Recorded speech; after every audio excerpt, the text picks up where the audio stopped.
কাজের চাপে কেরলের যুবতীর মৃত্যু নিয়ে যে অভিযোগ উঠেছে তা পুরোপুরিভাবে অস্বীকার করা হলেও ওই সংস্থার তরফে। আর্নস্ট অ্যান্ড ইয়ং এর চেয়ারম্যান রাজীব মেমানি দাবি করেছেন কাজের চাপে মৃত্যু হয়নি তার, যদিও মৃত্যুর ঘটনায় দুঃখ প্রকাশ করেছেন তিনি। পুনের ইওয়াই এ কাজ করতেন অ্যানা সেবাস্টিয়ান পেরাইল।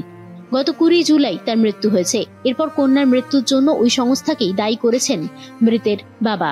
তার অভিযোগ, অতিরিক্ত কাজের চাপে অসুস্থ হয়ে পড়েন অ্যানা এবং সেই কারণেই মৃত্যু হয়েছে তার। তিনি জানিয়েছেন কাজের চাপ এতটাই বেশি ছিল যে নির্দিষ্ট সময় খাওয়া ঘুম বন্ধ হয়ে গিয়েছিল, যার ফলে শরীর অসুস্থ হয়ে পড়েছিল। মাসখানেক আগে অ্যানাকে হৃদরোগ বিশেষজ্ঞের কাছেও নিয়ে যাওয়া হয়েছিল। চিকিৎসকরা বলেছিলেন শরীরে কোনো সমস্যা নেই, তবে যথেষ্ট পরিমাণে খাওয়া ও ঘুম দরকার।